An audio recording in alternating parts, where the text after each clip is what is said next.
السلام عليكم ورحمة الله تعالى وبركاته كسو دوابة حبنتيني تاريخ نولاليد كحديقا وانو مانتو كلي وجمعا كسو قادنو حقيقوين ديراد يوليو تاريخ نولاليد كحديقا كبدا عكتا وين ماكروني وحاو أفري لباتنكي بشي أكتوبر سنتكي كل سغال بقولي شاني سيديتنكي كل شي مقالة ليفربول قبل كميرسي سايد ودنك إنجريسكا wuxuuna u dhashay aabba lagu magacaabo Thomas Rooney iyo hooyo lagu magacaabo Mrs Janet Mary labadiisa waalid waxay ahaayeen dad asal ahaan ka soo jeeday dalka Ireland una soo hijrooday magaalada Liverpool ee waddanka Ingiriiska.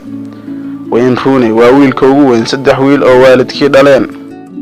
wuxuu waxbarashadiisii hoose ku soo qaatay dugsi la yiraahdo Our Lady Anne St Smith's Primary School.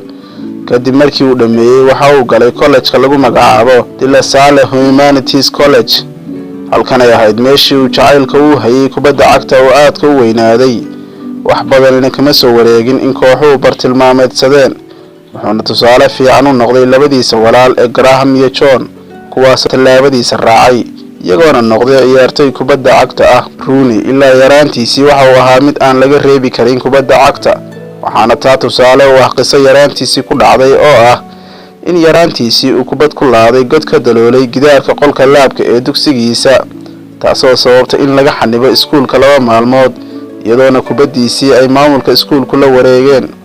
Rooney ayaa noqday mid aad u careysan isagoona u arkayay in wixii uu jeclaa laga qaaday balse markii uu ku soo laabtay iskuulka ayaa loo ogolaaday inuu markan kubadda laadi karo laakiin uu ku dhex laadi karo garoonka dugsiga dhexdiisa. hadaynu eegno qoyskiisa Wayne Rooney waa mid aad ugu xiran qoyskiisa. sanadkii 2011 waxaa la xiray aabihii isagoo lagu soo eedeeyay inuu isdabamarin ka sameeyay khamaarka lagu sharatamo ciyaaraha waxaana sidoo kale la xiray walaalkii Richie. eedeynta ayaana salka ku haysay casaan la siiyay ciyaaryahan ka tirsanaa kooxda Motherwell ciyaar ay la lahaayeen kooxda Hearts. ugu dambeyntiina waxaa la sii daayay kadib markii ay buuxiyeen shuruudihii damaanada lagu sii dayn lahaa.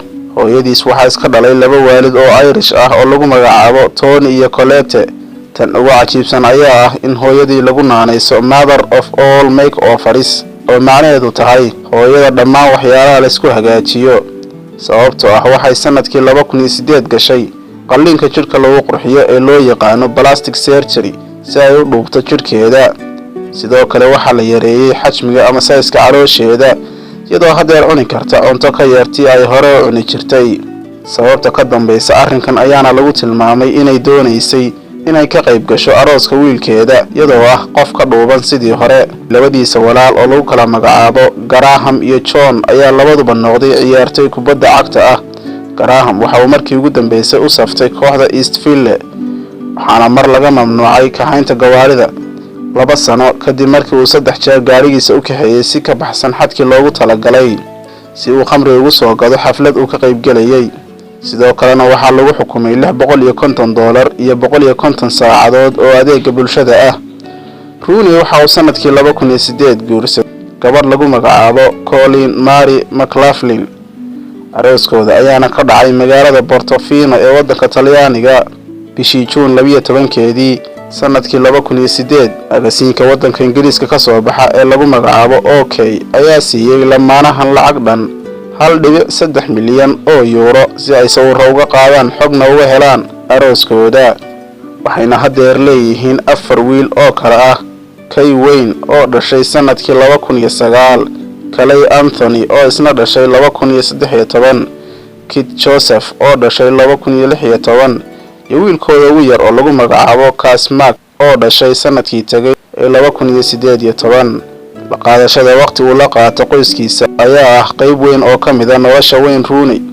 xaaskiisa ayaa qortay documentary ay ugu magac dartay Wayne Rooney The Man Behind the Goals kaasoo ay kaga hadlayso noloshiisa garoonka dibadiisa.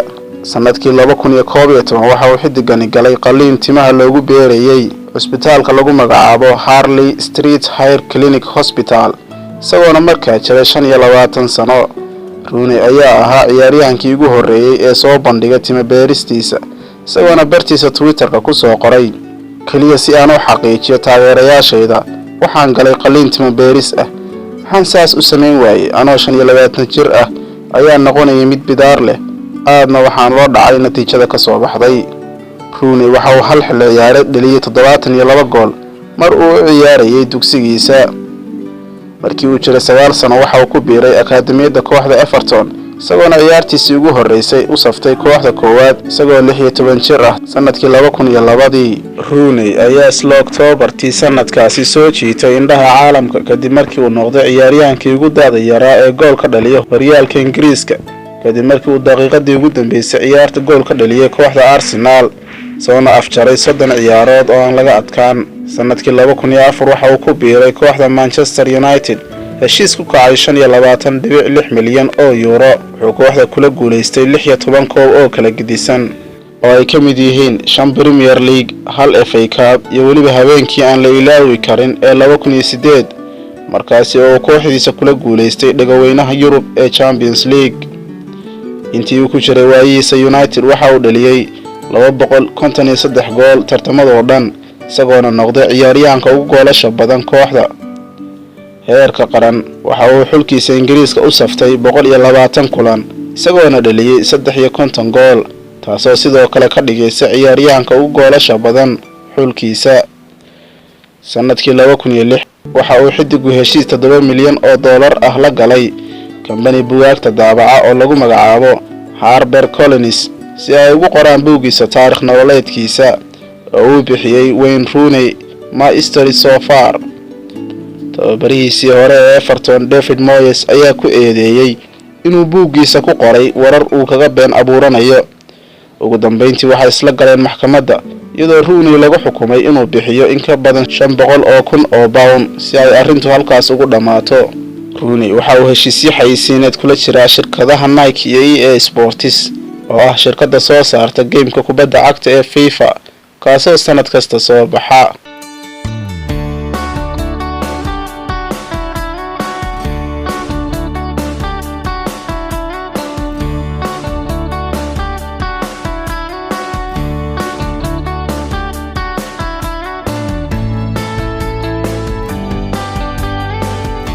fadlan daawada waad mahadsantahay. ha ilaawi inaad like saartid fiidiyowga siina share garaysid si aad ula wadaagtid asxaabtaada. haddii aad wax faallo oo dheeraada ama soo jeedin qabtidna fadlan ha ilaawi inaad noogu reebtid qaybta commentiska.